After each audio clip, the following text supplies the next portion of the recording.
Snacks ಮಾಡ್ತಾ ಇದ್ದೀನಿ. ಯಾವುದು ಸ್ನ್ಯಾಕ್ಸ್ ಅಂದರೆ ನಾನಿಲ್ಲಿ ಹಾಗಲಕಾಯಿ ಚೀಪ್ಸ್ ಅಂತನಾದ್ರೂ ಅನ್ಕೋಬೋದು, ಕುರ್ಕುರೆ ಅಂತನಾದ್ರೂ ಅನ್ಕೋಬೋದು. ಒಂದು ಚೂರು ಕೈ ಇಲ್ಲದ ಹಾಗೆ ಹೇಗೆ ಸ್ನ್ಯಾಕ್ಸ್ ಮಾಡೋದು ಅಂಥೇಳಿ ನೋಡೋಣ. ಅದಕ್ಕಿಂತ ಮುಂಚೆ ಇನ್ನೂ ನಮ್ಮ ಚಾನಲ್ನ ಯಾರು ಸಬ್ಸ್ಕ್ರೈಬ್ ಮಾಡ್ಕೊಂಡಿಲ್ಲ, ಸಬ್ಸ್ಕ್ರೈಬ್ ಮಾಡ್ಕೊಳ್ಳಿ. ಆದಷ್ಟು ಜನರಿಗೆ ಶೇರ್ ಮಾಡಿ. ಹೊಸ ಹೊಸ ವಿಡಿಯೋಗಾಗಿ ನಮ್ಮ ಚಾನಲ್ನ ಸಬ್ಸ್ಕ್ರೈಬ್ ಮಾಡ್ಕೊಂಡು ನೋಡಿ ಸ್ನೇಹಿತರೆ. ನೋಡಿ, ಇಲ್ಲಿ ನಾನು ಹಾಗಲಕಾಯಿನ ತೊಗೊಂಡಿದ್ದೇನೆ. ಇದು ಹಾಗಲಕಾಯಿ ಬಂದು ಜವಾರಿ ಹಾಗಲಕಾಯಿ ಇದೆ. ಚಿಕ್ಕದು ಬರುತ್ತೆ ನೋಡಿ, ತುಂಬ ಚಿಕ್ಕದು, ತುಂಬಾನೇ ಕೈ ಇರುತ್ತೆ ಜವಾರಿ. ಹೈಬ್ರಿಡ್ ಆದರೆ ದೊಡ್ಡದು ಬರುತ್ತೆ, ಕೈ ಇರಲ್ಲ ಅದು ಅಷ್ಟೊಂದು. ಇದು ತುಂಬ ಕೈ ಇರುತ್ತೆ. ನಾನು ನಮ್ಮನೆ ಹತ್ರ ಬೆಳೆದಿರುವಂಥ ಹಾಗಲಕಾಯಿನೇ ತೊಗೊಂಡಿದ್ದೇನೆ.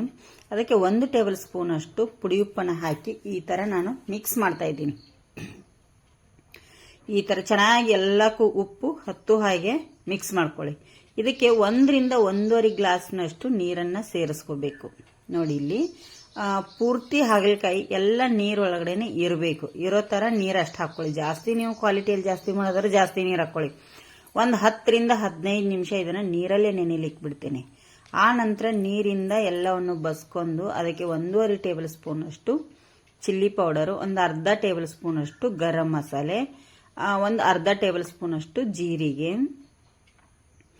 ಇದಕ್ಕೆ 1 ಟೀ ಸ್ಪೂನ್ ಅಷ್ಟು ಕುಟ್ಟಿ ಪುಡಿ ಮಾಡಿರುವಂಥ ಧನಿಯಾ ಬೀಜ, ಒಂದು 1/4 ಟೀ ಸ್ಪೂನ್ ಅಷ್ಟು ಅರಿಶಿನ, ಇಲ್ಲಿ ಕಾರ್ನ್ಫ್ಲವರ್ ಹಿಟ್ಟು ಹಾಕಿದ್ದೀನಿ 1 ಟೇಬಲ್ ಸ್ಪೂನ್ ಅಷ್ಟು, 1 ಟೇಬಲ್ ಸ್ಪೂನ್ ಅಷ್ಟು ಕಡಲೆ ಹಿಟ್ಟು ಹಾಕೊಂಡಿರೋದು, ಮತ್ತೆ ರುಚಿಗೆ ತಕ್ಕಷ್ಟು ಉಪ್ಪು, ಇದಕ್ಕೆ 2 ಟೇಬಲ್ ಸ್ಪೂನ್ ಅಷ್ಟು ಅಕ್ಕಿ ಹಿಟ್ಟು, 1 ಟೇಬಲ್ ಸ್ಪೂನ್ ಅಷ್ಟು ಶುಂಠಿ ಬೆಳ್ಳುಳ್ಳಿ ಪೇಸ್ಟು ಹಾಕಿದ್ದೀನಿ. ಇದಕ್ಕೆ ಕಹಿ ಇರೋ ಕಾರಣ ನೀವು ಲಿಂಬೆ ರಸನೂ ಕೂಡ ಹಾಕೋಬೇಕಾಗತ್ತೆ. ಸ್ಕಿಪ್ ಮಾಡ್ಲಿಕ್ಕೆ ಹೋಗಬೇಡಿ, ಹಾಕೊಳ್ಳಿ, ತುಂಬ ಚೆನ್ನಾಗಿರುತ್ತೆ. ಇದನ್ನ ನೋಡಿ, ನೀರು ಹಾಕೋಕ್ಕಿಂತ ಮುಂಚೆ ಇದನ್ನ ಒಂದ್ಸತಿ ಎಲ್ಲವನ್ನು ಮಿಕ್ಸ್ ಮಾಡ್ಕೊಳ್ಳಿ. ಈ ಥರ ಜಾಸ್ತಿ ಹಿಟ್ಟನ್ನು ಬೆರೆಸ್ಲಿಕ್ಕೆ ಹೋಗಬೇಡಿ. ಹಾಗೆ ಈ ಥರ ಕೈಯಿಂದ ಮಿಶ್ರಣನ ಮಾಡ್ಕೊಳ್ಳಿ, ಚೆನ್ನಾಗಿರುತ್ತೆ. ಈಗ ಸ್ವಲ್ಪ ನೀರು ಹಾಕೊಳ್ಳಿ, ಜಾಸ್ತಿ ನೀರು ಹಾಕಿ ಮಿದು ಮಾಡ್ಲಿಕ್ಕೆ ಹೋಗಬೇಡಿ. ಗಟ್ಟಿಯಾಗಿ ಚೆನ್ನಾಗಿರಬೇಕು. ನೋಡಿ, ಇಲ್ಲಿ ಈ ಥರ ಕಲಿಸ್ಕೊಳ್ಳಿ ಒಂದ್ಸತಿ. ನೋಡಿ ಎಷ್ಟು ಚೆನ್ನಾಗಿ ನಾವು ಕಾಶ್ಮೀರಿ ಚಿಲ್ಲಿ ಪೌಡರ್ ಹಾಕಿರೋದ್ರಿಂದ ಕಲರು ಚೆನ್ನಾಗಿ ಬರ್ತದೆ, ಮಕ್ಕಳಿಗೆ ಖುಷಿ ಆಗುತ್ತೆ ಸ್ನೇಹಿತರೆ. ಇಲ್ಲಿ ನೋಡಿ, ಈ ಥರ ಕಲಿಸಿ ಒಂದು 10 ರಿಂದ 15 ನಿಮಿಷ ಪರ್ಮನೆಂಟ್ ಆಗಲಿಕ್ಕೆ ಬಿಡಬೇಕು. ಆ ನಂತರ ಇಲ್ಲಿ ನಾನು ಎಣ್ಣೆ ಕೂಡ ಕಾಯ್ಲಿಕ್ಕೆ ಇಟ್ಟಿದ್ದೆ ಆಲ್ರೆಡಿ.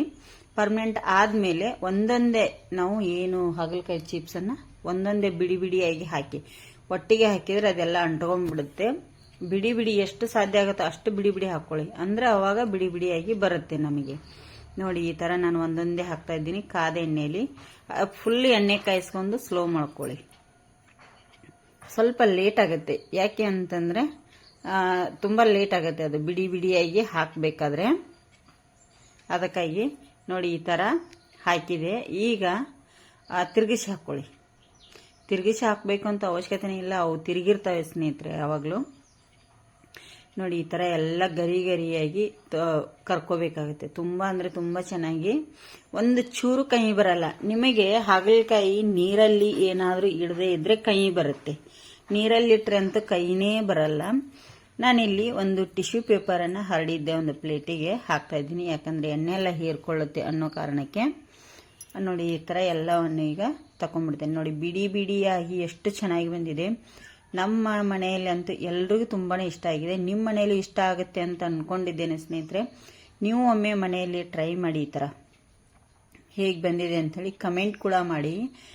ಹೊಸದಾಗಿ ಯಾರೆಲ್ಲ ನೋಡಿ, ಇಲ್ಲಿ ಮೆಣಸು ಕೂಡ ನಾನು ಅದರೊಟ್ಟಿಗೆ ಕರೆದಿದ್ದೆ ಸ್ನೇಹಿತರೆ. ತುಂಬ ಅಂದರೆ ತುಂಬ ಚೆನ್ನಾಗಿರುತ್ತೆ. ಮೆಣಸು ಕರಿಯುವಾಗ ಮಿಡ್ಲಲ್ಲಿ ಸ್ವಲ್ಪ ಸಿಡಿ ಕರೀರಿ, ಇಲ್ಲ ಪಟ್ ಅಂತೇಳಿ ಮುಖಕ್ಕೆ ಸಿಡಿಯುತ್ತೆ. ಹಾಗೆ ಸ್ವಲ್ಪ ಇದು ಕೂಡ ಕರೆದಿದೆ, ತುಂಬ ಚೆನ್ನಾಗಿದೆ, ಟ್ರೈ ಮಾಡಿ.